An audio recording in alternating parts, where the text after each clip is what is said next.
वाराणसी, वो स्थान जहाँ पे शिव और शक्ति सदैव निवास करते हैं। मनुष्य का जन्म कहीं भी हो, किंतु उसके जीवन का अंत कैसा होगा वो ज्ञात होता है हमें वाराणसी में जाके। और आज उसी वाराणसी में मैं आया हूँ और आप लोगों को भी अपने साथ लेके चल रहा हूँ एक ऐसे सफ़र में जहाँ पे हमें बहुत कुछ जानने को मिलेगा, बहुत कुछ समझने को मिलेगा, बहुत कुछ सीखने को मिलेगा और मिलेगा तो सिर्फ शिव का अनंत प्रेम।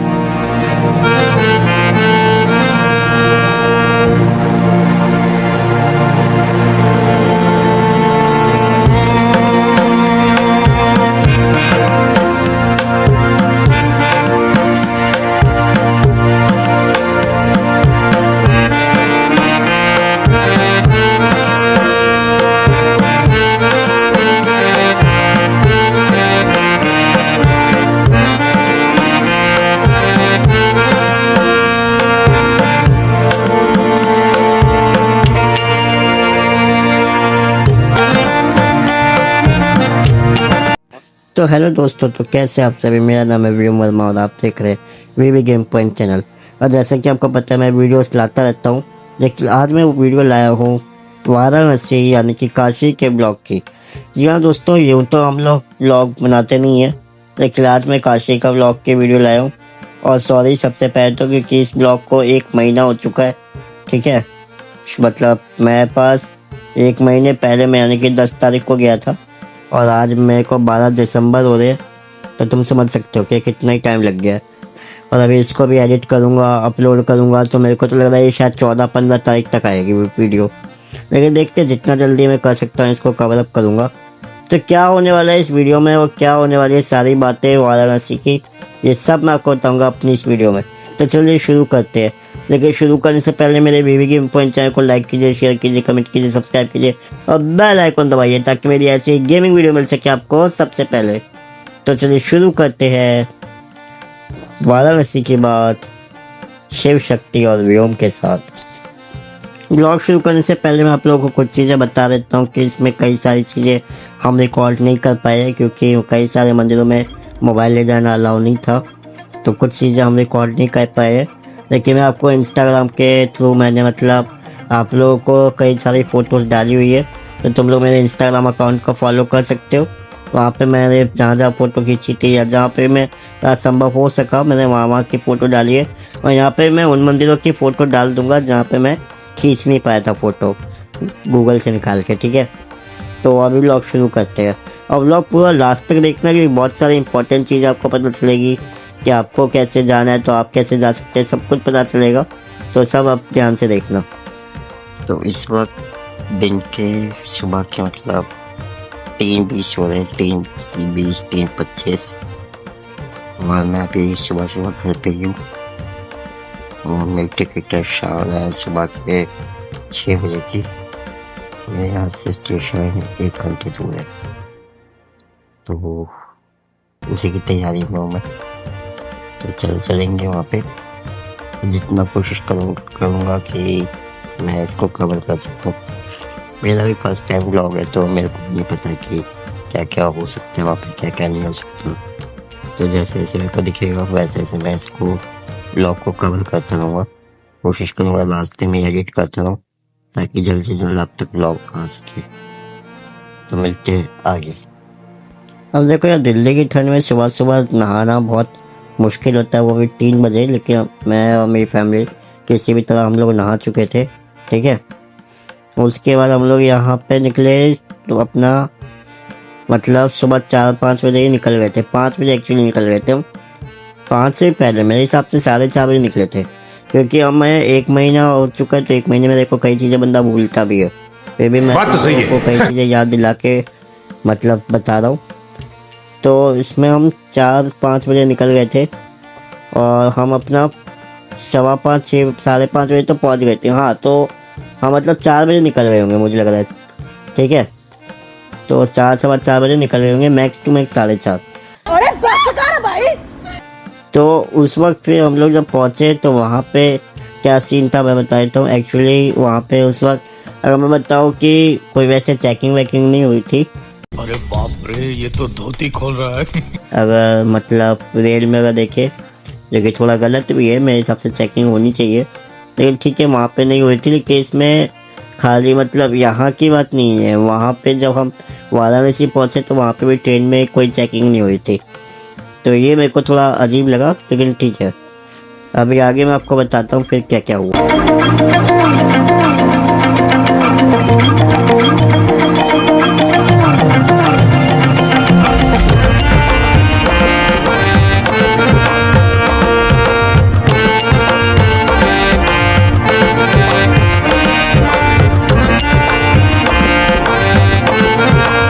तो हे गेमर्स, दोबारा मैं आ चुका हूँ यहाँ पे वंदे भारत एक्सप्रेस में, और तो ट्रेन में बैठ चुका हूँ। तो इस वक्त बजे सुबह के 7:15 और हमारी ट्रेन चल पड़ी है एग्जिट 6 बजे पे। और मेरे ख्याल से ये अपने को वाराणसी 2 से 2:30 बजे तक में पहुँचा देगी। तो देखते हैं आगे क्या क्या होने वाला है। और अभी हमें नाश्ता मिला था जिसमें चाय थी और बिस्किट्स थे, क्योंकि तुम लोगों को पता मैं चाय नहीं पीती हूँ, मैंने कॉफी लिया था। अभी आगे देखते हैं कि इसमें और हमें क्या मिलने वाला है। पीछे की नॉइस को इग्नोर कर लो, आगे देखते हैं। तो खाने की अगर मैं बात करूँ तो खाने में तो वंदे भारत में कोई कमी नहीं थी, लेकिन क्वालिटी में खाने की कमी थी।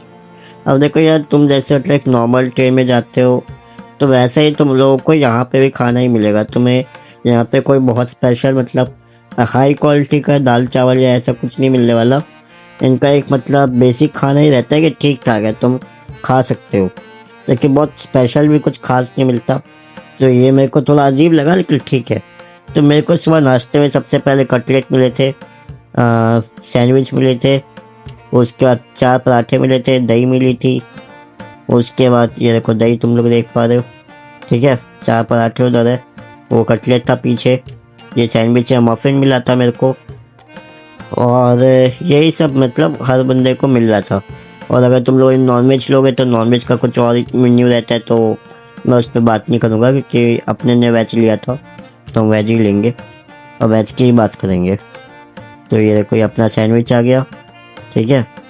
उधर वो मफिन है, और ये दही है, ये कटलेट है, और ये 4 पराठे हैं आलू के स्टफ।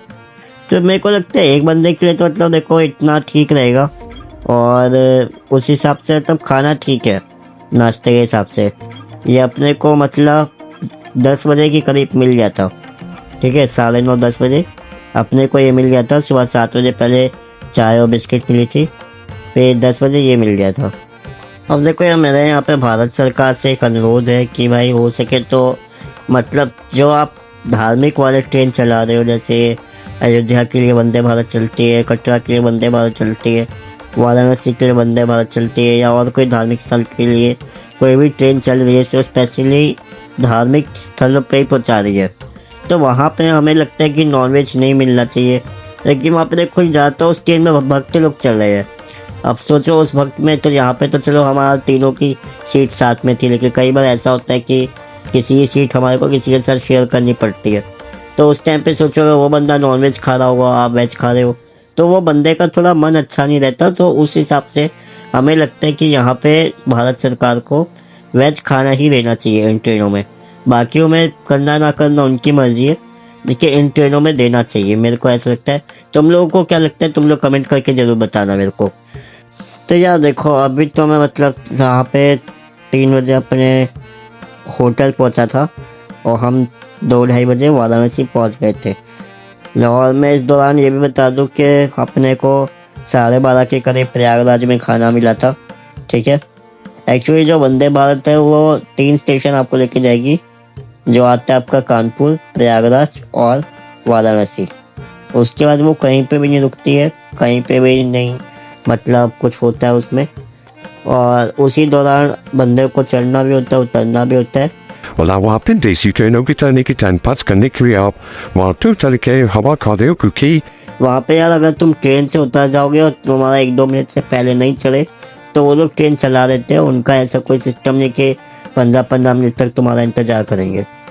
तो ये मेरे को ट्रेन का थोड़ा अच्छा लगा कि हाँ टाइम के तो वो लोग पक्के हैं। उसके बाद मैं आप लोगों को बता दूं कि जब मैं 3 बजे पहुंचा अपने होटल में, तो अपने वाराणसी जंक्शन से लेके होटल तक जाने में मेरे को दिक्कत आई, क्योंकि वहाँ पे क्या है, इतने हॉर्न बजते हैं पूरे वाराणसी में कि हम दिल्ली वालों को आदत नहीं है। अगर मैं सच बोलूँ, जो दिल्ली वालों इस चीज़ को कमेंट करना कि भाई तुम लोगों को भी ऐसे हॉर्न बजाते हुए चलने का आदत है या शांति से ट्रैफिक में बैठ के चलाने का आदत है। वहाँ पे मतलब ऐसा है कि वहाँ पे अगर कोई ट्रैफिक नहीं भी होगा तो भी वो लोग हॉर्न बजाएंगे पूरे वाराणसी में। मेरा 5 दिन का एक्सपीरियंस रहा है कि वो लोग फालतू में हॉर्न बजा रहे थे, बार बार कि हॉर्न बजा रहे थे, और उनका हॉर्न का भी साउंड जो है काफ़ी हाई लेवल का था, मतलब तुम्हारे कान में वो चुभेगा ऐसा साउंड था उसका। कोई वहाँ पे चलान वलान तो नहीं कट रहा था, लेकिन ऐसा सीन था। तो 4:30 बजे हम लोग सबसे पहले निकले बाबा काल भैरव के दर्शन करने के लिए। और बाबा काल भैरव के दर्शन करना पहले ज़रूरी होता है, ये मैं तुम लोग को बता दूँ, क्योंकि अगर तुम लोग काशी कभी भी जाओ तो बाबा काल भैरव के दर्शन करना बहुत ज़रूरी है। क्योंकि बाबा काल भैरव जो है वो वहाँ के रक्षक है, वो वहाँ के कोतवाल है। कोतवाल इन द सेंस कि वो वहाँ पे एक टाइप से बाबा विश्वनाथ को वही सूचना देंगे कि हाँ भाई ये बंदा आया है, और अब वो परमिशन देंगे कि ठीक है अब आप यहाँ पे काशी में रह सकते हो, घूम सकते हो। मतलब बिना बाबा कोतवाल भैरव के परमिशन के आपको मतलब एंट्री होना ना होना एक जैसा ही है काशी में। तो उनके दर्शन जरूर करना सबसे पहले, उसके बाद बाबा विश्वनाथ के दर्शन करना, पहले बाबा काल भैरव के दर्शन जरूर करना। और हो सके तो पहले आप गंगा जी का स्नान कर लोगे कि और पवित्र हो सकते हो। हम लोग नहीं कर पाए थे गंगा जी का स्नान, लेकिन हम लोग थके हुए थे तो हम लोगों ने सोचा कि गंगा जी का स्नान हम बाद में करेंगे, क्योंकि हमारा 5 दिन का ट्रिप था ये। तो हम लोगों ने सोचा 5 दिन बहुत होते तो हम बहुत अच्छे से घूमेंगे और 5 दिन में हम देखेंगे क्या क्या है। तो हम लोग गंगा जी का स्नान आते ही नहीं कर पाए थे, तो तुम लोग ज़रूर करना, ठीक है।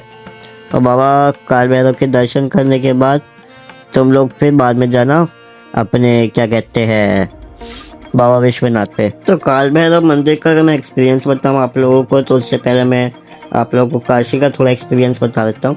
देखो वही वाली बात है कि सब जगह कुछ लोग अच्छे भी होते हैं तो कुछ लोग बुरे भी होते हैं। तो आप ये मत समझना कि मैं प्रॉपर पूरी काशी को ऐसा बता रहा हूँ कि मतलब नेगेटिव है, या वो प्रॉपर वहाँ के मंदिर के लोगों को बता रहा हूँ।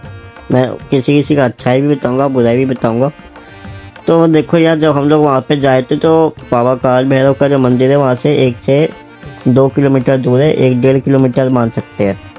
तो वहाँ पे क्या जब हम जा रहे थे तो वहाँ पे एक तो कोई मतलब फैसिलिटी नहीं है। मतलब वहाँ पे क्या है कि वहाँ पे हर चीज़ को बांधा हुआ है। जैसे ई रिक्शा है तो ई रिक्शा में प्रॉपर कुछ स्पेशल ई रिक्शा है जो प्रॉपर एक एरिया में चलेंगे, वहाँ पे एरिया बटे हुए हैं।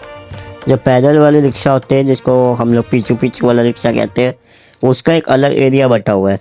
तो हर चीज़ का वहाँ पे एक एरिया बटा हुआ है, वो शायद इसलिए ताकि जो भीड़ भाड़ है उसको व्यवस्थित रख सके, जो कि अच्छी बात है। लेकिन इस कारण क्या है कि वहाँ पे जैसे तुम लोगों को मान लो यहाँ से मतलब 800 मीटर भी दूर भी जाना है, 900 मीटर दूर भी जाना है, तो उसके तुमसे 150 रुपये लेंगे। समझ लो तुम लोग 150 रुपये। और उसमें भी मतलब उन लोगों का काफ़ी चिक चिक रहता है। तो वहाँ पे कुछ कई रिक्शा वाले ऐसे हमें लोगों को मिले। और वहाँ पे क्या जैसे तुम लोगों का अगर कोई डिसेबल पर्सन जाएगा या कोई बुजुर्ग पर्सन जाएगा और उसके लिए मतलब तुम व्हीलचेयर करना चाहते हो, तो होटल वाले तो कोई व्हीलचेयर तुम्हें नहीं देंगे। वो लोग ये कहेंगे कि भाई सरकार ने हमें अलाउ नहीं कर रखा व्हीलचेयर रखना, जो कि उन पे है। मैं यहाँ पे अपने होटल का नाम लूँगा नहीं, क्या बोला तूने? क्योंकि ठीक है यार क्या बोलूँ मैं यहाँ पे लिख के दे रहा हूँ होटल का नाम। तो उस होटल में ऐसी सुविधा थी कि व्हीलचेयर था, लेकिन उन लोगों ने कहा कि नहीं हम पे व्हीलचेयर नहीं है क्योंकि हम लोगों को अलाउ नहीं है, ठीक है, क्योंकि सरकार ने हमें मना कर रखा है, जबकि उन पे व्हीलचेयर था। तो उसके बाद वो लोग क्या है कि जब आप वहाँ पे घूमोगे तो वहाँ पे कई सारे लोग आपको ऐसे घूमते हुए मिलेंगे जो व्हीलचेयर लेके चल रहे हैं। और वो व्हीलचेयर वाले क्या है वो आपसे 5,000 रुपये का मतलब उन लोगों ने व्हीलचेयर ले रखी है, जो कि मेरे को रेट पता है व्हीलचेयर के। 5,000 से ज़्यादा का कोई नहीं होता, मैक्स टू मैक्स 7,000 का होता है 7 का। और बहुत ज़्यादा अच्छी तो इलेक्ट्रिक वाली व्हीलचेयर होती है, लेकिन उन लोगों की तो इलेक्ट्रिक नहीं है, नॉर्मल व्हीलचेयर है। तो वो लोग आपसे मतलब व्हीलचेयर पे बैठने के मतलब 300 रुपये लेंगे, जिस पे बंदा होने का व्हीलचेयर चलाएगा। आपको बस उनके मतलब पीछे पीछे घूमना है। और 300 रुपये मतलब ऐसे पास पास की जगहों पे। तो ये मेरे को धंधा थोड़ा अच्छा नहीं लगा यार, क्योंकि देखो आप धर्म के स्थान पर हो, काशी जो है वो मोक्ष की नगरी कही गई है, और वहाँ पे आप ऐसे धर्म के नाम पे धंधा करोगे तो ये गलत है, और इस पर सरकार को हस्तक्षेप करना चाहिए मुझे लगता है। देखिए यहाँ पे मेरे को ये बात अच्छा नहीं लगा। तो उसके बाद यहाँ पे व्हीलचेयर वाला जो है धंधा चल रहा था, और ये शायद अभी भी चल रहा होगा और आगे भी चलेगा, पता नहीं कब तक। तो तुम लोग अगर ये काशी का भी जाओ तो मेरे को कमेंट में बताना कि तुम लोगों ने ये चीज़ देखी है या नहीं। लेकिन जब हम बाबा कोतवाल पे गए, वहाँ पे उनको दर्शन किए तो वो बहुत अच्छे दर्शन हुए उनकी कृपा से, और वहाँ पे हम लोग भाव विभोर हो गए काफ़ी, और बहुत अच्छे दर्शन हुए, उनका आशीर्वाद भी मिला मेरे को, बहुत अच्छे दर्शन हुए। लेकिन वहाँ पे जैसे ही दर्शन हुए तो हम लोग काफ़ी थक गए थे, क्योंकि वो थोड़ी सी तो जगह दूरी है। लेकिन तभी अचानक हम लोग को एक रिक्शे वाले भैया मिलते हैं जो बाई चांस मेरे सब्सक्राइबर होते हैं। उन्होंने बताया, मेरे को पहचान गए होते हैं, और वो कहते हैं कि इनको मैंने देखा हुआ है, और वो मतलब अच्छे रिक्शे वाले भैया होते हैं। और वो रिक्शे वाले भैया हम लोगों को फिर हमारे होटल तक छुड़वाते हैं। लेकिन उससे पहले हम लोग नेमी घाट पे जाते हैं, क्योंकि नेमी घाट पे हम लोगों को आरती देखनी थी। हम लोगों ने आरती का आपने बड़ा सुना है, तो हम लोगों को आरती देखनी थी। लेकिन जब तक हम पहुँचते हैं तो वहाँ पे आरती हो चुकी होती है, सब कुछ ख़त्म हो चुका होता है। और वहाँ पे हमें कुछ बच्चे भी मिलते हैं, तो वो बच्चे भी बताते हैं कि अगर आप मतलब आधा घंटा पहले भी आए होते तो फिर आपको आरती देखने को मिल जाती। तो निराश होकर हम लोग वापस अपने होटल की ओर जाते हैं, और होटल के जाने का भी फिर वही सीन आ जाता है कि उन भैया का जो रिक्शा था, वो रिक्शा मतलब प्रॉपर उधर नहीं जा सकता था हमारे होटल वाले एरिया में।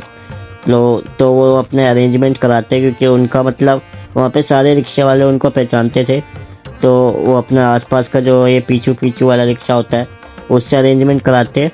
लेकिन वो उस रिक्शे वाले को इतना रास्ते पता नहीं थे, तो वो रिक्शे वाला ही कम से कम हम लोगों को आधा एक घंटा यहाँ वहाँ घुमा फिरा के बेचारा कैसे ना कैसे पहुँचाता है। एक जगह उसका रिक्शा भी अटक जाता है, और रिक्शा अटकने के कारण बेचारा परेशान हो जाता है। लेकिन कैसे कैसे तैसे करके बाबा महाकाल के कृपा से, बाबा विश्वनाथ की कृपा से वो रिक्शा भी निकल जाता है, और आगे हम लोग फिर कंटिन्यू करते हैं अपनी जर्नी। तो हे गेमर्स, दोबारा मैं आ चुका हूँ अपने इस ब्लॉग में कंटिन्यू करने, और इस वक्त रात के 10 बज रहे, 10:24 हो रहे हैं, और होटल में हूँ मैं इस वक्त।